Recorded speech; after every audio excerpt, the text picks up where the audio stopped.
केरल की डेलिसा डेविस तब सुर्खियों में आती है जब वह एक टैंकर लॉरी चलाती हैं जो ईंधन का परिवहन करती है।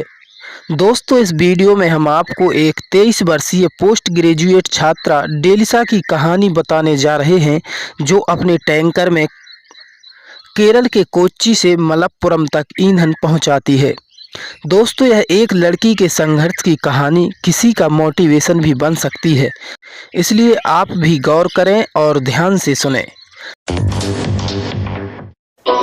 अखबार से एक इंटरव्यू में केरल की डेलिसा डेविस कहती हैं, मुझे विश्वास नहीं हो रहा है कि पिछले 3 वर्षों में किसी ने मुझे टैंकर चलाते हुए नहीं देखा। आगे कहती हैं कि आमतौर पर पेट्रोल डीजल ले जाने वाले वाहनों को मोटर वाहन निरीक्षकों द्वारा नहीं रोका जाता है क्योंकि वे आवश्यक वस्तुएं हैं, इसलिए 3 वर्षों से उसे किसी ने नहीं टोका है। हालांकि कुछ हफ्ते पहले एक अधिकारी को पहियों के पीछे एक महिला को देखकर आश्चर्य हुआ और उसने अगले चेकिंग पॉइंट पर तुरंत अधिकारियों को यह मानकर सतर्क कर दिया था कि मेरे पास लाइसेंस नहीं है। लेकिन जिस अधिकारी ने मुझे रोका वह उस समय अचंभित रह गया जब मैंने उसे अपना लाइसेंस और कंपनी द्वारा जारी पास और अन्य दस्तावेज दिखाए। उन्होंने सोचा कि विभाग को इतने वर्षों में मेरे बारे में क्यों नहीं पता था और उन्होंने सोशल मीडिया पर इसे बढ़ावा देने की पहल की।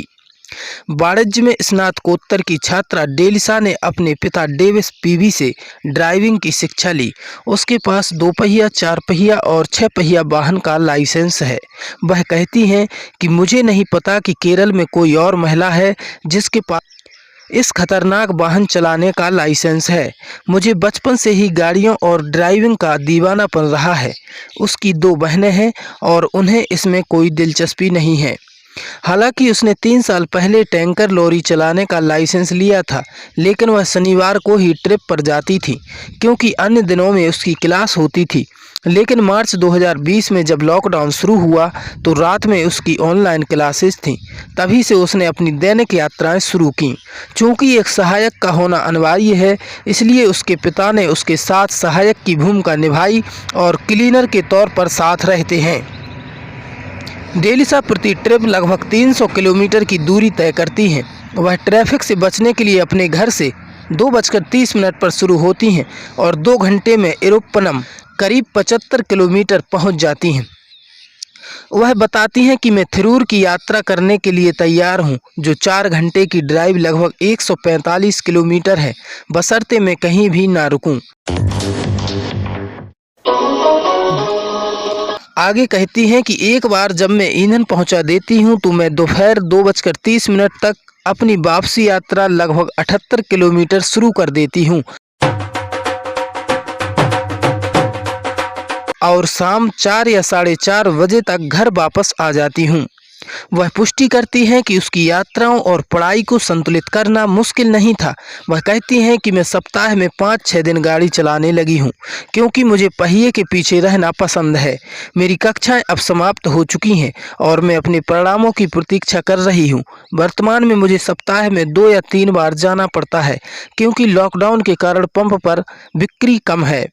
वह आगे कहती हैं कि टैंकर लॉरी चलाना जोखिम भरा है। वाहन में पेट्रोल के लिए 2 डिब्बे हैं और डीजल के लिए 1 और कुल क्षमता 12,000 लीटर है। ईंधन से उत्पन्न खतरों के कारण चालक को सावधान रहना होता है। एक दुर्घटना पूरे क्षेत्र को तबाह कर सकती है। गति को नियंत्रित किया जाना चाहिए। कर्व्स को हैंडल करना मुश्किल है। पीछे चलने वाला वाहन भी समस्या पैदा कर सकता है, खासकर अगर यह टैंकर से टकराता है और एक चिंगारी होती है तो। वह बताती हैं कि मूल बातें सीखने में उसे लगभग 1 साल लग गया। पूरी तरह से भरे हुए टैंकर में जाने से पहले उसने खाली टैंकर चलाना सीखा और कहती हैं कि इस कार्य में पूरी तरह से अलग कौशल की ज़रूरत है। मेरे पिता ने मुझे रात में बिना कुवड़ वाली सीधी 4 लेन वाली सड़कों पर पढ़ाया। वह कहती हैं कि शुरुआत में 3 से 4 घंटे तक लगातार गाड़ी चलाना आसान नहीं था, यह भी बहुत कठिन है। हालांकि उसने हार मानने के बारे में सोचा नहीं था क्योंकि मैंने इसे बहुत मुश्किल से सीखा है। वह 2012 मॉडल अशोक लीलैंड लॉरी चलाती हैं जिसका स्वामित्व पंप के पास है जहां वह ईंधन की आपूर्ति करती हैं। उन्हें एक महिला ड्राइवर के साथ कोई समस्या नहीं है जब तक उन्हें समय पर आपूर्ति मिलती है। यहाँ जेंडर का कोई महत्व नहीं है, क्योंकि आपका ड्राइविंग कौशल, अनुभव और दिमाग की उपस्थिति सभी मायने रखती है। वह कहती हैं उनका सपना किसी दिन वॉल्वो बस चलाने का है।